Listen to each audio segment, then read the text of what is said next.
여러분 반갑습니다. 우리 옆에 분들과 인사를 나누십시다. 하나님의 은혜로 충성합시다.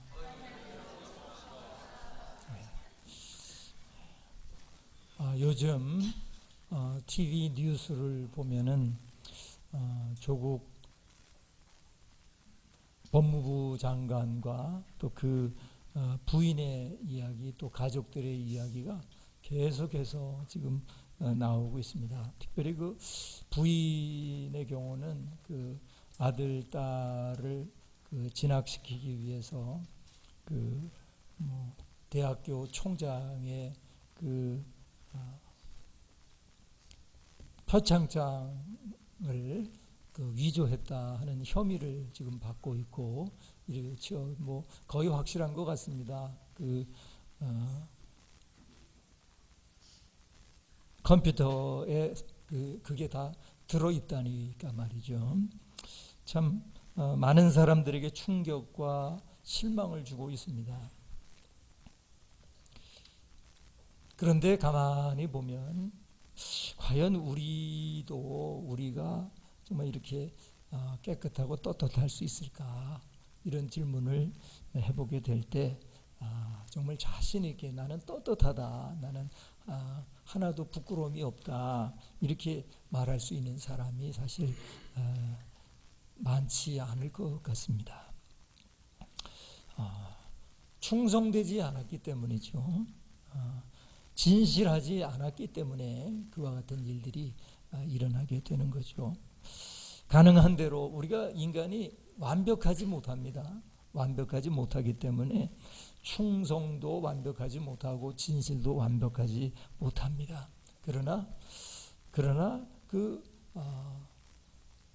어느 정도가 있지 않겠습니까? 저와 여러분이 항상 그리스도인으로서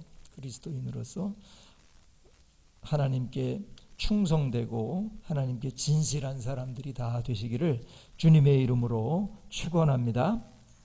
할렐루야. 우리 옆 사람과 인사합시다. 하나님의 은혜로 충성합시다. 자, 우리가 충성하고 또 진실하고 그래야 마땅하지만 사실 우리 사람의 힘으로 그게 가능한가? 결심해서 되지를 않습니다. 우리가 언제 충성할 수 있는가 하면은 하나님의 사랑을 알았을 때, 하나님의 은혜를 받았을 때, 그때 우리는 하나님께 충성을 하게 됩니다. 그리고 나 자신을 하나님께 다 드려도 하나도 아깝지를 않습니다. 아깝지 않은 정도가 아니라 하나님께 내 자신을 드리고는 기쁘고 행복합니다. 영광스럽습니다. 왜냐하면 하나님이 내게 주신 그 사랑이 너무 크기 때문입니다. 하나님이 내게 주신 은혜가 너무 크기 때문입니다. 그래서 정직하고 충성되고 진실하려고 먼저 애쓰기 전에 우리가 뭘 해야 되느냐? 늘상 말씀드리지만 하나님의 사랑과 하나님의 은혜를 다시 한번 깨달아야 합니다. 그것을 내가 다시 한번 믿어야 합니다. 오늘 하루를 살면서 하나님의 사랑과 하나님의 은혜가 저와 여러분에게 늘 넘쳐날 수 있게 되기를 주님의 이름으로 축원합니다. 할렐루야. 오늘 본문 말씀은 저는 성경에서 제일 해석하기가 어려운 성경이라고 생각을 합니다. 왜 이렇게 해석하기가 어려울까요? 먼저 이 비유의 내용을 한번 좀 보십시다. 이건 누가 비유를 말씀하신 거예요? 누가 비유를 말했어요? 예수님이 말씀하셨어요. 예수님이 이 비유를 말씀하셨어요. 그리고 이 비유의 내용이 무엇입니까? 먼저 비유의 내용을 보면 어떤 한 부자가 있고 그 부자에게 청지기, 매니저가 있었어요. 그러니까 다 일을 맡아서 보는 집사가 있었단 말이에요. 근데 그 사람이 자기의 재량권이 많죠. 집사라든가 매니저라고 하면. 그런데 그 재량권을 주인을 위해서 사용하면 뭐가 문제가 되겠어요? 그런데 이 사람은 자꾸 주인의 소유를 낭비해요. 다시 말하면 그거를 조금씩 빼먹어요. 주인의 입장에서 보면 낭비해요. 횡령을 조금씩 해요. 그 말이 너무 꼬리가 길면 이제 잡히는 것처럼 주인에게 그 소리식이 들렸어요. 그래서 주인이 감사를 해요. 자체 감사를 했어요. 그랬더니 이 오랜 기간 이 청지기가 주인의 소유를 빼먹고 있었어요. 그러니까 주인이 뭐라 그럽니까? 이 말이 어찌 됨이냐? 네가 보던 일을 삼아라. 청지기 직무를 계속하지 못하리라 하고 주인이 이야기를 합니다. 그랬더니 청지기가 속으로 생각합니다. 야, 이제 나는 해고당했구나. 좀 세상 열로 말하면 잘렸구나. 이제는 잘렸어. 이러면 생각하면서 내가 이제 앞으로 뭘 해먹고 사나? 내가 땅을 파자니 해보질 않아서 힘이 없고 빌어먹자니 이거 부끄럽구나. 자존심이 상해서 빌어먹지를 못하겠구나. 그러면서 그가 속으로 하나의 아이디어를 생각해냅니다. 그게 뭐냐면은 이렇게 하면은 내가 직분을 빼앗긴 후에도 사람들이 나를 자기의 집으로 영접하리라. 저 사람들이 나에게 일자리를 줄지 몰라. 저 사람들이 나에게 고맙다고 살해할지도 몰라. 그러니까 그 사람들을 통해서 내가 살아야지. 이렇게 생각을 하고는 어떻게 합니까? 그 주인에게 빚진 자들을 한 사람씩 불러요. 그리고는 야, 우리 주인에게 너 얼마 빚졌니? 그러니까 한 사람이 기름 100말을 빚졌습니다. 그러니까 그래? 그러면 50으로 빨리 증서 가져와서 50이라고 써. 그리고는 자기가 마음대로 50으로 쓰면 되겠습니까? 그것이 통용이 되려면 어떻게 되겠습니까? 자기가 가지고 있는 주인의 사인이나 주인의 도장을 찍어줬겠죠. 도장을 찍어주면서 앞으로는 50이야. 그리고 보냅니다. 또 하나는 이제 뭐라고 말하냐면 얼마나 빚졌냐? 그러니까 쌀 100마리입니다. 쌀 100마리입니다. 그래? 그러면 증서 빨리 가져와. 그러더니 80으로 써. 80. 내가 20 깎아줄게. 그리고 거기 도장을 주인 몰래 찍어봅니다. 자, 이렇게 되니까 주인이 그걸 또 알았습니다. 우리 8절을 다 같이 한 목소리로 읽겠습니다. 주인이 이 옳지 않은 청지기가 이를 지혜 있게 하였으므로 칭찬하였으니 이 세대의 아들들이 자기 시대에 있어서는 빛의 아들들보다 더 지혜로움이니라. 9절을 읽겠습니다. 내가 너희에게 말하노니 불의의 재물로 친구를 사기라. 그리하면 그 재물이 없어질 때에 그들이 너희를 영주할 처소로 영접하리라. 예수님이 지금 이 불의한 청지기가 이런 처음에 주인이 모를 정도로 조금씩 횡령을 하다가 이제는 자기가 이제 해고가 되게 되었으니까 이제는 어떻게 하느냐면은 완전히 큰 손실을 주인에게 끼치었단 말이죠. 그러니까 이 비유를 통해서 예수님이 지금 하고 싶은 말이 뭡니까? 사실은 하고 싶은 말이 10절이에요. 10절 이하예요. 10절을 다 같이 한 목소리로 읽겠습니다. 지극히 작은 것에 충성된 자는 큰 것에도 충성되고 지극히 작은 것에 불의한 자는 큰 것에도 불의하니라. 이 말을 예수님이 하고 싶은 거죠. 그러니까 이 비유 속에 나오는 옳지 않은 청지기는 어떤 사람이라는 거예요? 처음에는 작은 것에 불의했었죠. 근데 자기가 해고가 될 상황이 되니까 이제 어떻게 하는 거예요? 큰 것에도 불의한 사람이에요. 예수님이 지금 그걸 말하는 거예요. 그러니까 너희들 작을 때부터 충성해야 한다. 작을 때부터 주인의 것을 빼먹지 말아야 한다. 그래야 큰 것을 빼먹어야 하는 그러한 불의를 행하지 않게 돼. 예수님이 정말 말하고 싶어 하는 게 이거죠. 그거예요. 자, 11절을 다 같이 한 목소리로 읽겠습니다.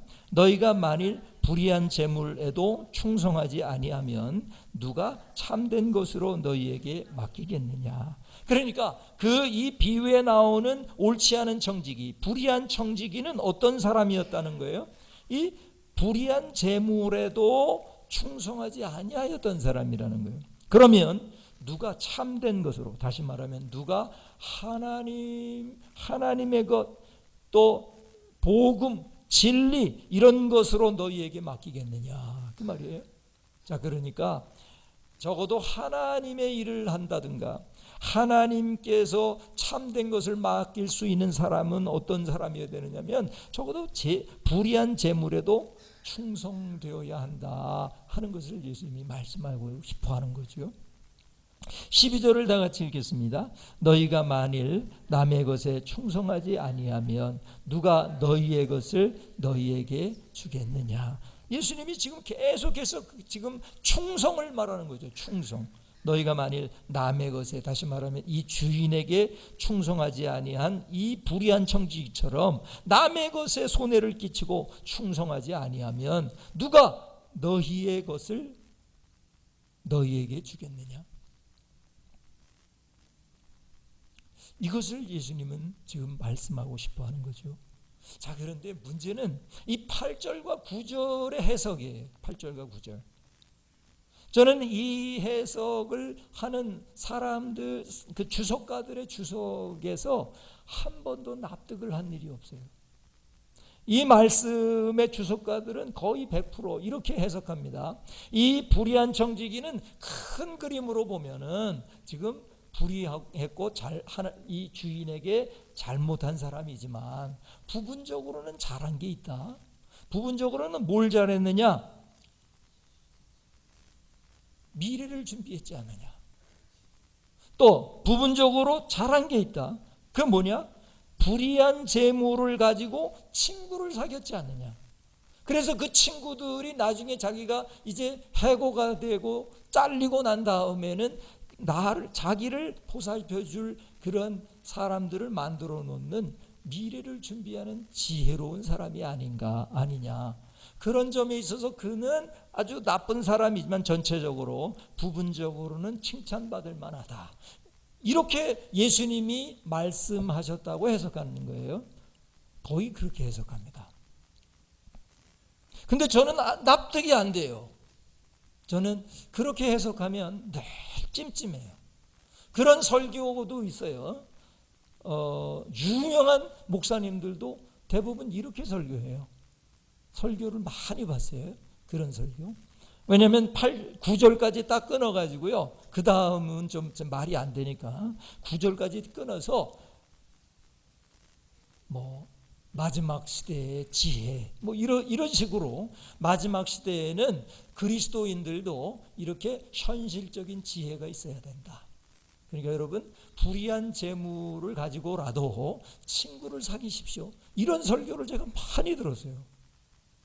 근데 들을 때마다 제 마음속에 뭐냐면은 이거 아닐 텐데, 그거 아닐 텐데 이런 생각. 여러분은 어떻습니까? 이 본문을 가지고 여러분 회사에서 조금씩 횡령을 해도 괜찮습니다. 그리고 만약에 그게 발각이 돼서 앞에 살 일이 막막해지거든 그 회사 돈을 뭉텅이로 이제 횡령을 해가지고 친구를 사귀십시오. 저는 제 신앙 양심상 이 본문을 근거로 해서 그렇게 설교할 수가 없어요. 저는 그거 못하겠어요. 제가 미래를 준비하는 것이 나쁘기 때문이 아니라 또 재물을 가지고 친구를 사귀는 것이 나쁘다고 생각하기 때문에 그런 게 아니에요. 적어도 이 본문에서는 예수님의 의도가 그게 아니기 때문에 그런 거예요. 이 본문에서 예수님의 의도는 그게 아니에요. 완전히 거꾸로예요. 거꾸로. 이 본문을 어떻게 해석하느냐? 저는 이 8절과 9절 예수님이 마치 칭찬했다고 하는 이 구절을 예수님의 풍자로 해석합니다. 예수님이 비꼬신 거죠. 예수님이 풍자하는 거죠. 좀 더 좋은 말로 해학이라고 할까요? 풍자하는 겁니다. 예수님이. 그게 혹은 반어법적인 표현이죠. 이 말은 무슨 말이에요? 예수님의 의도와는 완전히 다른 180도 다른 얘기를 하시는 거다 그 말이에요. 근데 이게 글이란 말이에요. 글. 예수님은 글로 하신 게 아니라 설교를 하신 건데 그 설교를 누가라고 하는 그 사람이 듣고서 나중에 글로 쓴 거란 말이에요. 그러니까 예수님이 지금 설교하실 때, 강연을 하실 때, 사람 몇만 명 앞에서 혹은 몇천 명 앞에서 강연을 하실 때 어떨 때는 웃기기도 하시고 어떨 때는 눈물을 쏙 빼기도 하시고 어떨 때는 예화를 비유를 사용하시기도 하고 이러시셨지 않겠어요? 이 8절과 9절을 우리가 어떻게 해석해야 되냐면 이거는 예수님의 풍자란 말이에요. 비꼬시는 거예요. 비꼬시는 거. 누구를 비꼬는 거예요? 누구를 비꼬는 겁니까? 바리새인을 비꼬는 거예요. 자, 이 얘기는요 15장서부터 시작돼요. 15장 1절과 2절을 15장 1절과 2절을 다 같이 한 목소리로 읽겠습니다. 모든 세리와 죄인들이 말씀을 들으러 가까이 나아오니 바리새인과 서기관들이 수군거려 이르되 이 사람이 죄인을 영접하고 음식을 같이 먹는다 하더라. 그랬어요. 예수님에게요 모든 세리 죄인들이 말씀을 들으러 예수님에게 가까이 오는 거예요. 그리고 식사도 같이 해요. 자, 세리와 죄인은요 대표적인 함께 식사해서는 안 되는, 가까이 하면 부정을 타는 죄인들 취급을 받았어요 그 당시에. 근데 그 모습을 옆에서 바리새인과 서기관이 보고는 수근수근 서로들끼리 수근거립니다. 아니 이 사람이, 다시 말하면 저 예수라고 하는 저 사람이 죄인들을 영접하네. 아니 그리고 음식까지 같이 먹고 있네. 이러는 거예요. 그때 3절을 보시면 예수께서 그들에게 이 비유로 이르시되, 그들이 누구예요? 바리새인과 서기관이에요. 자, 예수님이 그 이야기를 들었어요. 예수님이 바리새인들과 서기관들의 수군거리는 이야기를 듣고 그들의 마음을 읽으셨어요. 그리고 나서는 예수님이 너무 어떻게 보면 화가 나셨어요. 이 울분이 일어나셨어요. 그래서 비유를 말씀하시기 시작하는데 4절 이하에 보면 무슨 비유예요? 잃은 양 비유. 100마리가 있었는데 그 중에 99마리는 그대로 있는데 한 마리의 양을 잃어버렸다. 그러면 그 목자가 어떻게 하겠느냐? 99마리를 그대로 내버려 두고 한 마리의 양을 찾는다. 그러지 않았어요? 자, 여기서 한 마리의 양은 누구를 상징하려고 할까요? 예수님이? 세리와 죄인들. 그러나 아홉 마리는 누구를 지금 빗대어 말하는 것일까요? 바리새인과 서기관들. 예수님은 지금 이 빗대어서 3쿠션으로 바리새인과 서기관들에게 지금 말씀하고 있는 거예요. 여러분, 항상 중요한 일일 때는요 예화를 아주 연달아 많이 쓰게 돼요. 예수님이 이게 너무나 중요하다고 생각을 하기 때문에 예수님은 비유를 하나만 쓰질 않았어요. 그 다음에 8절에 또 이어서 잃은 드라크마를 찾는 여인의 비유를 말씀하셨어요. 10개가 있었는데 그 중에 하나를 잃어버렸다. 그 여인은 그것을 찾을 때까지 찾았다. 이렇게 이야기를 하죠. 그러면 한 드라크마는 누구를 말하냐? 세리와 죄인들을 말하는 거고요. 그 9개의 잊어버리지 않은 드라크마는 바리새인과 서기관들을 말하는 거예요. 10절에 예수님이 이렇게 말하죠. 10절을 다 같이 읽겠습니다. 내가 너희에게 이르노니 이와 같이 죄인 한 사람이 회개하면 하나님의 사자들 앞에 기쁨이 되느니라. 여기 핵심적인 말을 하죠. 이 너희들이 죄인이라고 말하는 저 사람들, 세리와 죄인들, 저들이 회개하면 하나님의 사자들 앞에 기쁨이 되는 거야. 나는 지금 기뻐. 저들이 나에게 와서 회개하고 예수님 나를 믿고 하나님의 자녀가 되는 거 난 너무 기쁘다. 저들이 은혜 받고 구원받은 것 난 너무 기쁘다고 생각해. 너희들은 왜 기뻐하지 않니? 너희들은 도대체 어떤 사람들이니? 또 예수님이 그 두 개 예화를 사용하는 것도 시원치가 않았어요. 그래서 너무 화가 나셨기 때문에 11절에서 또 이 일은 탕자의 비유, 소위 탕자의 비유를 말씀하셨어요. 자, 그러면 둘째 아들은 누구를 상징할까요? 세리와 죄인들. 첫째 아들은 누구를 상징할까요? 바리새인과 서기관. 이제 이 포맷을 아시겠어요? 하나님은 지금 계속해서 3쿠션으로 바리새인들을 들으라고 이 이야기를 하는 겁니다. 물론 제자들과 그 세리와 죄인들이 들으라고도 하시지만 주 타겟은 바리새인들이에요. 왜? 아니 저 사람 어떻게 된 사람이 저 죄인들하고 가까이 하고 어떻게 식사를 같이 하냐, 저게 어떻게 저런 사람이 있어? 라고 생각하는, 예수님을 지금 비판하고 있는 그 사람들의 마음을 예수님이 아시고 계속해서 말하는 거예요. 그리고 나서 16장 1절에 또 시원치가 않아서 비유를 또 하나 말한 거예요. 16절 1절에 보면 또한 제자들에게 이르시되, 그러니까 이어서 하고 있다는 거죠. 지금 또한 제자들에게 이르. 물론 제자들에게 말하는 것처럼 하지만 결국은 누구에게 말하는 거라고요? 바리새인들. 그걸 우리가 어떻게 좀 알 수 있느냐면 14절, 16장 14절을 다 같이 한 목소리로 읽겠습니다. 바리새인들은 돈을 좋아하는 자들이라 이 모든 것을 듣고 비유권을 그랬어요. 자, 그러니까 바리새인들 그리고 예수님의 이 비유를 들은 사람들이 지금 누구를 향해서 하는 이야기다라는 걸 다 알아요, 몰라요? 알고 있어요. 바리새인은 돈을 좋아하는 사람들, 여기서 말하는 불의한 청지기는 바로 자기들을 향해서 예수님이 말씀하신다는 걸 알고 있기 때문에 모든 것을 듣고 비웃었어요. 예수님의 의도는 예수님, 저희들이 잘못 생각했습니다.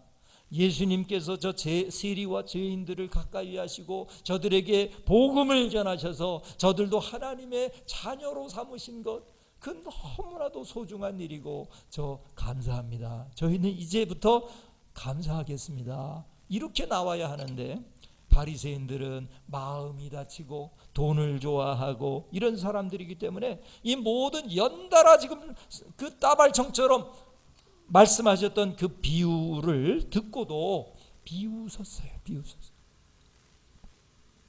다 알았던 거죠. 이게 누구를 향해서 했던 비유라는 사실을 바리새인들은 다 알았습니다. 그러므로 이것을 그냥 직설법으로 해석해서, 여러분 재물을 가지고 친구를 사귀십시오. 조금씩 그 뒷돈도 주고 이렇게 해가지고 친구를 사귀십시오. 그러면 그들이 여러분에게 더 큰 것을 줄 겁니다. 이렇게 설교하면 안 돼요. 또 그렇게 하면서 이 본문을 가지고 여러분, 나는 괜찮아, 나는 이 말씀에 근거해서 한 거니까 나는 괜찮아 하고 합리화시켜서는 안 됩니다. 더욱더 이것이 풍자이고 반어법이라고 하는 것을 우리가 알려고 하면은 9절 우리 다시 한번 읽겠습니다. 내가 너희에게 말하노니 불의의 제물로 친구를 사귀라. 그리하면 그 재물이 없어질 때에 그들이 너희를 영주할 처소로 영접하리라. 자, 이걸 직설법으로 해석하면 무슨 문제가 있겠냐면은 예수님의 구원론이 완벽하게 무너져요. 예수님의 구원론은 뭡니까? 어떻게 해서 구원을 받아요? 어떻게 해서 죄를 용서받죠? 누구를 통해서만 그게 가능해요? 예수님을 통해서만. 예수님의 십자가와 예수님의 부활을 믿는 그 사람에게만 죄를 용서받고 하나님의 자녀가 될 수 있어요. 그리고 영원한 처소인 하나님의 나라에 들어갈 수가 있어요. 이건 예수님이 생명을 거는 예수님의 구원론이에요. 이것 때문에 예수님은 돌아가셨어요. 이것 때문에 예수님은 십자가에 달리셨다고요.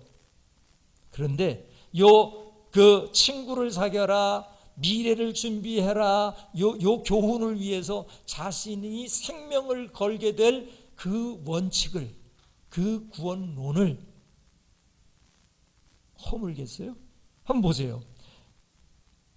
불의의 재물로 친구를 사귀어라. 그러면 그 재물이 없어질 때 그들이, 다시 말하면 그 친구들이 너희를 영주할 처소로 영접하리라. 영주할 처소는 어디를 말합니까? 천국을 말하는 거죠. 정말 예수님이 제정신을 가지고 있다면 이 말을 이렇게 직설법으로 했겠습니까? 여러분 어떻게 생각하세요? 예수님이 정말 이렇게 말씀했겠어요? 직설적으로? 이렇게 하라고, 정말 하라고 하는 마음으로 이렇게 얘기했겠어요? 대답 좀 해주세요. 예? 아니지 않아요. 이건 풍자고 비꼬는 겁니다. 그래서 예수님이 8절과 9절을 말씀하실 때에는 억양을 달리 했을 거예요. 제가 아까 읽을 때는 그냥 읽었는데 좀 실감나게 해볼까요? 예수님이 이렇게 했어요. 내가 너희에게 말하노니 불의한 재물로 친구를 사귀어봐. 그러면 그 재물이 없어질 때 그들이 너희를 영주할 처소로 영접할걸? 그러면 그걸 듣고 있었던 청중들의 반응이 어땠을까요? 예? 바리새인의 반응과 제자들과 다른 청중들의 반응이 달랐을 거예요. 제자들과 청중들의 그 반응은 그게 바리새인들을 풍자하고 비꼬는 말이라는 걸 알기 때문에 어떻게 했겠습니까? 왁짝 웃었겠죠. 왜? 다 알고 있으니까. 지금 누구를 이야기하고 있고 그 바리새인들이 그동안 한 짓이 어떤 것인가를 다 알고 있으니까 제자들과 그 청중들은 와짝 짓걸 웃었을 거예요. 그러나 바리새인들의 반응은 어땠다고요? 14절에 우리가 봤던 것처럼 비웃었을 거예요. 피식하고 비웃었을 거예요. 왜? 자기들을 향해서 지금 비꼬고 있으니까, 자기들을 향해서 풍자하고 있으니까 말이죠. 그러니까 절대로 이 본문을 가지고 여러분, 내가 불의한 재물을 가지고 친구를 사귀어야지, 뇌물을 좀 줘야지, 그리고 그 사람에게 그 불의한 방법으로 페이버를, 그 이득을 줘야지. 그러면 그 사람이 나에게 더 큰 것을 줄지 누가 알아? 이렇게 하면 돼요, 안 돼요? 안 돼요. 안 돼요. 이 말을 잘못 해석해서 그런 짓을 하면요, 이건 예수님이 하셨던 말과 완전히 거꾸로 하는 짓을 하게 되는 거예요. 예수님의 의도는 그게 아니에요. 지금 바리새인들을 지금 뒷담화를 친 거예요. 예수님이 그들을 풍자하신 거라고요. 예수님이 정말 하고 싶은 말은 10절 이하예요. 다시 한번 10절을 읽겠습니다. 지극히 작은 것에 충성된 자는 큰 것에도 충성되고 지극히 작은 것에 불의한 자는 큰 것에도 불의하니라. 어떻게 이 10절과 8절과 9절이 여러분 같이 갈 수가 있겠어요? 그래서 같이 가는 게 너무 힘드니까 어떤 설교가들은 요 9절까지 딱 끊어가지고 설교해요. 그리고 미래를 예비하십시다. 그리고 불의한 재물로 친구를 사귀는 지혜로운 사람이 되십시다. 이렇게 설교한다고요. 여러분, 그거 잘못 들었다가 예수님도 그거 인정했구나. 예수님도 그걸 권장하셨구나. 이렇게 잘못 오해하게 되면 어떤 그리스도인이 돼요? 별 편법을 다 동원하는 그리스도인이 돼요. 글쎄 그게 그리스도인인지 모르겠습니다만 별짓을 다 하는 그리스도인이 돼요. 여러분, 아니에요. 예수님은 이 말씀을 통해서 그들을 풍자하려고 했지 이렇게 하라고 말한 게 아니에요. 진짜 칭찬을 한 게 아니라고요. 여러분, 정말 부끄러운 이야기지만 우리 총회에 총회장이 되려고 하면 부총회장이 먼저 되어야 되는데 부총회장이 되려면요, 부끄러운 이야기지만 몇십억을 써야 된다는 거예요. 그거 왜 그럴까요? 불의한 재물로라도 친구를 사귀느라고요. 친구를 사귀면 그들이 나에게 표를 주니까요. 표를 줘야 내가 부총회장 되고 그 다음에 자동적으로 그 다음 해에 총회장이 되니까요. 그들은 아마 이 본문을 가지고 나는 재물로 친구를 사귄 거야. 친구를 사귄 거야. 예수님도 허락했잖아. 그런데 여러분, 그것이 알려지게 되면 사람들이 다 이해할까요? 맞아. 저 사람들은 하나님의 말씀을 잘 실천한 거야. 이렇게 생각할까요? 지탄을 할까요? 전 지탄을 한다고 생각해요. 그러니까 쉬쉬하는 거예요. 그러니까 잘 말하지 않는 것입니다. 여러분, 많은 교회들이 이러고 있습니다. 많은 교회들이 불의한 재물로 친구를 사깁니다. 돈을 주고 표를 얻습니다. 이거는 예수님이 말씀하셨던 거하고 거꾸로 가는 거예요. 거꾸로. 예수님은 작은 것에 충성하라는 것입니다. 이 불의한 청지기처럼 작은 일에 불의하게 되면 나중에는 큰 것에도 불의할 수밖에 없는 사람이 된다. 그러니까 작은 일에, 그 위하여 일하는 회사에서 정말 작은 일에 충성해라. 그리고 그러면 큰 일에도 충성할 수 있다.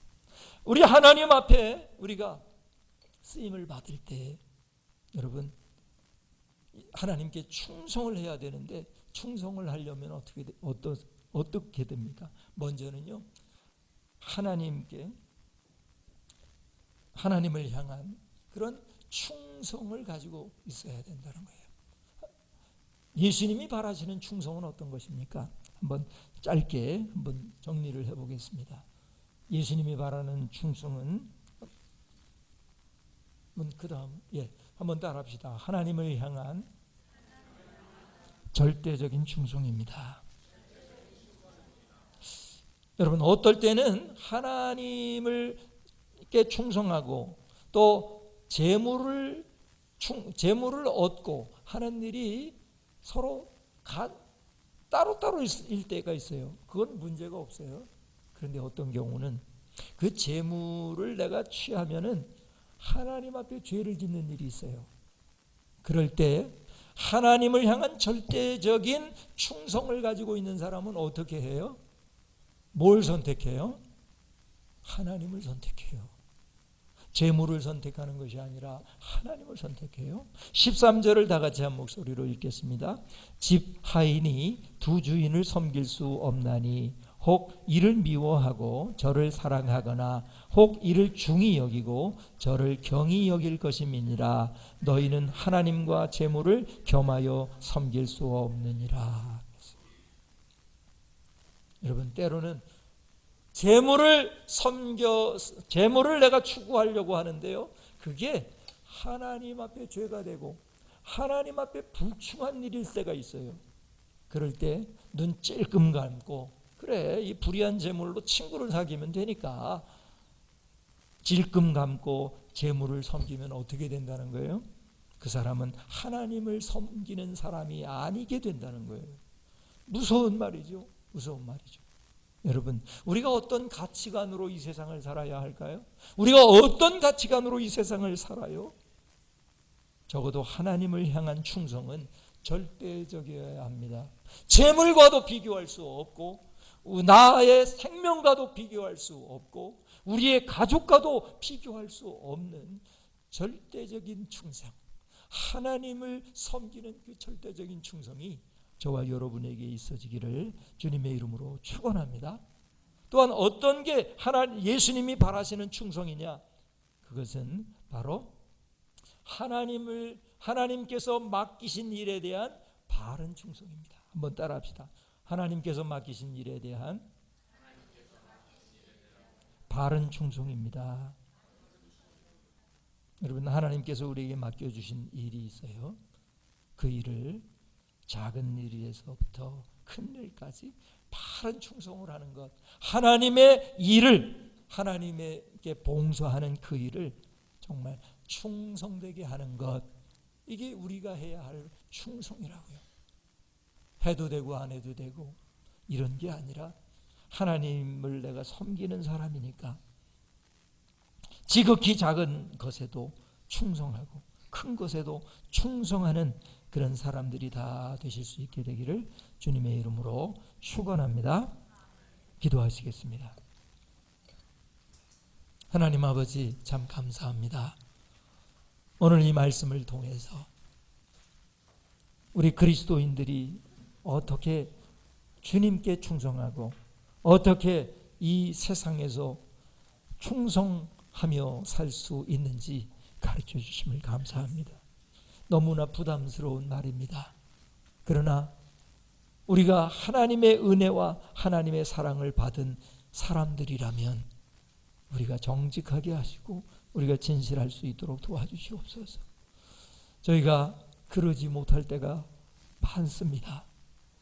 저희를 용서하여 주시고 우리가 지극히 작은 것에도 충성하고 큰 것에도 충성하는 사람이 될 수 있게 하여 주시옵소서. 결단코 이 본문을 근거로 하여 불의의 재물을 가지고라도 친구를 사귀어야지, 그렇게 미래를 준비하는 사람이 되어야지, 이렇게 거꾸로 생각하는, 거꾸로 해석하는 사람들이 되지 않게 하여 주시고 오직 하나님께만 충성하는 사람들, 하나님께서 맡겨주신 그 일에 충성하는 사람들, 그리고 이 세상 사람들을 향해서도 충성하는 사람들이 될 수 있도록 역사하여 주시옵소서. 이 모든 말씀 예수님의 이름으로 기도드리옵나이다. 아멘.